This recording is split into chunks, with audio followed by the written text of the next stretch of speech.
Hi, my name is Liz Lee, and together with my teammates Ben, Chris, and Max, we will be talking about the future of the beer industry. Beer has been one of the most popular alcoholic beverages of all time, but millennials have taken a toll of things. Research has shown that the beer industries have been having a hard time with the decrease in sales. The main causes are due to the fact that millennials are drinking less and less beer and instead are enjoying the company of wine and spirits with their meals and at parties. From 2006 to 2016, the beer industry lost 10% of its market share to wine and spirits, causing even some of the most iconic beer brands such as Heineken and Coors to ditch alcoholic beverages and begin the production of non-alcoholic beverages to fill the gap. So why do millennials prefer wine and spirits to the traditional beer? Distilled Spirits Council President and CEO Chris Swanger commented that the spirits sector is benefiting from millennials who demand diverse and authentic experiences and desire innovative and higher-end products. While traditional and iconic beer companies are having a hard time, this is not the case for craft beer. The craft beer market share increased from 12.1% in volume in 2016 to 13.2% in 2018. Craft beer had an overall market share of 24.1% in 2019. The main driver for this steady increase compared to traditional beers is the experience that comes with craft beer. While craft beers tends to be more expensive, millennials enjoy the various flavors and tastes that are not offered in Heineken's.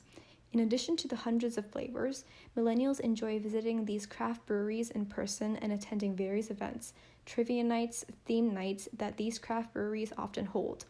Craft beer doesn't simply offer good beer, but a package of experiences. The benefits that wine, spirits, and craft beers offer are hurting the traditional beer companies who have relied too much on their single, simple originality of beer. Traditional brewing techniques have limited the variety of products that beer producers can create, particularly in the dimensions of taste, calories, and alcoholic content. This has made the beer industry relatively helpless in the face of changes in consumer preferences. However, genetic engineering will allow companies to modify the grain, hops, and yeast used in beer to gain greater control over the characteristics of their end product. Inevitably, these genetically modified ingredients will be used to make beers that are more competitive, reducing calories, creating less or more alcoholic options, or creating flavors that match consumer preferences. In short, producers will be able to create beers that fill market needs that they weren't able to reach before. In the current market, most of the innovation is focused on yeast. In the past, mainly two strains of yeast were used in the fermentation of beer: Saccharomyces cerevisiae for ales and Saccharomyces pastorianus for lagers. Any additional flavoring after this came from the condition the yeast were kept in, as well as different ingredients included in the beer. This process worked well for a while, producing a multitude of flavors to satisfy the consumer's demand. However, in this stagnating market, I feel that further innovation is needed. I believe this leap forward must come in the form of genetically engineered yeast. Great leaps in biotechnology have been made in recent years, paving the way for genetic engineering of thousands of species of organisms. This genetic engineering already has its foot in the door of the brewing industry, and I believe it will transform this industry by providing an infinite amount of flavors and types of beer never before conceived. For example, many people like their beer to have fruity aromas. However, oftentimes mixing beer with fruit ingredients or fruit flavorings can upset or kill the yeast, producing an inferior beer. However, certain microorganisms produce fruity aromas already. The fungus Trichoderma viridie naturally produces the compound 6-penta-A-pyrone, which produces a light coconut scent. The gene that encodes the protein that produces this compound could be transposed into the yeast in beer to produce this aroma without added ingredients. Another example pertains to carbonation. Beer is carbonated due to the CO2 produced by the yeast. The amount of CO2 produced is directly proportional to how much NAD plus and NADP plus is reduced to NADH and NADPH. Thus, mutant yeast could be genetically engineered to either hyper-reduce NAD plus and NADP plus, or to keep them oxidized, thus affecting how foamy the beer is. The results are truly limitless.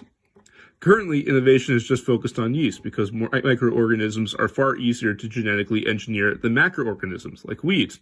As technology continues to advance, genetic modifications to the wheat, cereal malts, and hops could also be considered. Thank you. The primary beneficiaries of this technological disruption will be the larger brewing companies. Currently, the American beer industry is dominated by three major suppliers: Anheuser-Busch InBev with 36% market share, Molson Coors with 20%, and Constellation Brands with 12%. All three of these companies own many different brands, with different product lines pitched at a different consumer segment. While the big three have been losing ground to craft brewers, the rise of genetically enhanced beer ingredients is likely to reverse this trend. The key advantage of craft brewers has been their ability to provide unique products to specific consumer niches, but genetic modification will allow beer options that are far more finely tuned to consumer preferences. Crucially, advantages from the advances in biotech will be inaccessible to smaller brewers. Creating a new biotech crop is an arduous process. One study found that companies on average spent $136 million over 13 years for discovery, development, and authorization of a new crop. While technological advances could bring down these costs greatly, 26% of that cost is spent in the regulatory process, which is largely immovable. Therefore, genetically enhanced ingredients will be inaccessible to smaller brewers, giving the big three free rein in this new space. Because of the long development cycles in biotechnology, companies need to begin investing in research and development as early as possible. There are three ways that beer producers can prepare for the disruption that will be caused by genetic engineering. The first is to develop their own in-house capabilities. This is expensive and outside of their areas of expertise, but can provide a sustainable advantage if successful.